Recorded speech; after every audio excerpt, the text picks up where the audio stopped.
क्या रावण एक राक्षस थे? क्या सच में उनके 10 सर थे?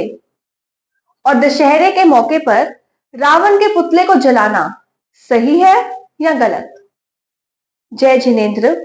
कथा और कथ्य के आज के इस एपिसोड में हम जैन धर्म के अनुसार रावण के बारे में क्या रहस्य हैं, इन्हें जानेंगे। जैन रामायण में रावण के बारे में अद्भुत तथ्य बताए गए हैं, जिनके रहस्यों को जानने के लिए बने रहिए इस वीडियो के अंत तक। रावण एक राक्षस नहीं थे, बल्कि वे राक्षस वंश से थे। कहा जाता है कि रावण एक महाविद्वान और महाबलशाली राजा थे। एक कथा के अनुसार एक बार राजा रावण और महारानी मंदोदरी ट्रैवल कर रहे होते हैं और अलवर के पास से गुजरते हुए वे सोचते हैं कि विश्राम करके हम खाना खा लें। राजा रावण का यह नियम था कि वो प्रभु पूजा किए बिना कभी भोजन नहीं करते थे।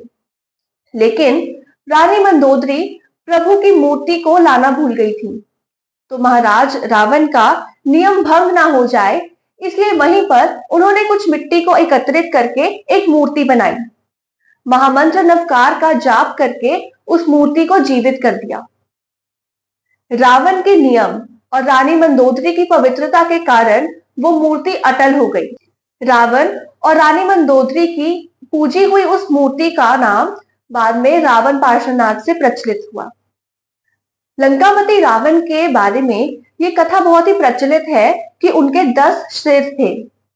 ये तो हम सभी जानते हैं कि उनका दूसरा नाम दशानन भी था। दशानन ये शब्द 2 शब्दों से बना है। दश यानी कि 10 और आनन यानी कि सर या मुख। उनका नाम दशानन इस वजह से नहीं था कि उनके 10 सर थे। राजा रावण अपने गले में 9 रत्नों का एक हार पहना करते थे और उसके हर एक रत्न में उनके मुख की रिफ्लेक्शन दिखती थी, जिसके कारण उनका नाम दशानन पड़ा था। जैन धर्म में भी बहुत अलग अलग कथाएं हैं। एक कथा के अनुसार राजा रावण ने तीर्थंकर नाम कर्म का उपार्जन अपनी सुदृढ़ भक्ति भाव से किया था। उस कथा के अकॉर्डिंग एक बार राजा रावण और रानी मंदोदरी अष्टापद तीर्थ पर थे। वे बहुत ही भक्ति भाव से प्रभु की भक्ति कर रहे थे। राजा रावण वीणा बजा रहे थे और रानी मंदोदरी नृत्य कर रही थी, और तभी वीणा की एक तार टूट गई।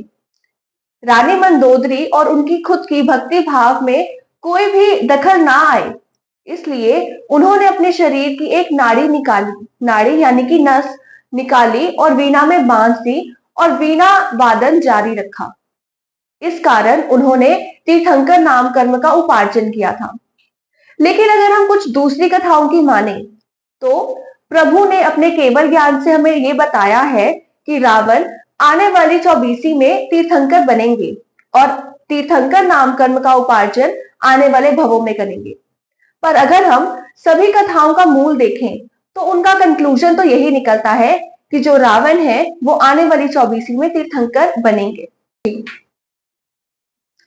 लंकापति रावण एक वीर, ज्योतिषाचार्य, वैज्ञानिक, महाबलशाली, महाविद्वान, सभी कलाओं में पारंगत थे।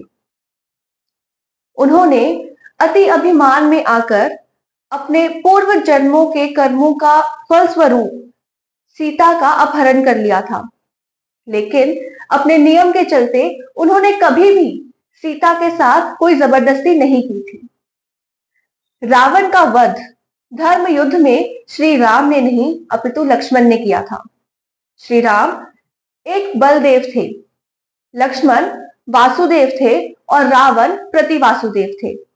और ये नियम ना है कि हमेशा वासुदेव ही प्रति वासुदेव की मृत्यु का कारण बनते हैं।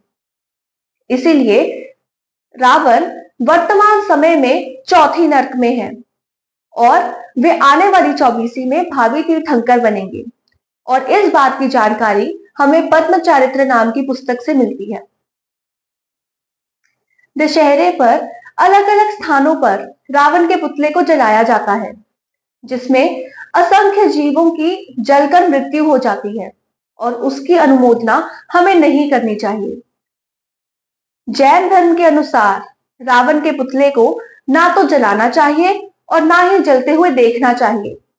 एक पंच इंद्रिय जीव के पुतले को जलाने से जो हम अनुमोदना करते हैं, उससे हमारे ही पाप कर्मों का बंधन होता है।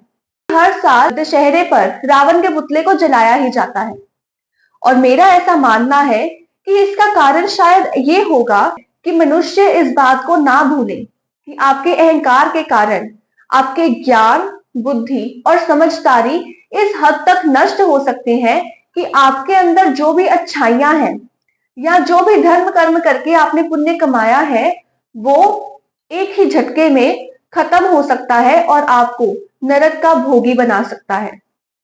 दशहरे पर्व का असली मैसेज तभी हम सार्थक कर सकते हैं अगर हम अपने अंदर की नेगेटिविटी, ईर्ष्या, द्वेष, राग, मान, माया, लोभ आदि इन सब चीजों का नाश करें। अगर हम एक एक करके भी इस स्टेप को उठाते हैं तो धीरे धीरे ये समाज में भी पॉजिटिव बदलाव आएगा and finally this world can be a better place to live in. धन्यवाद।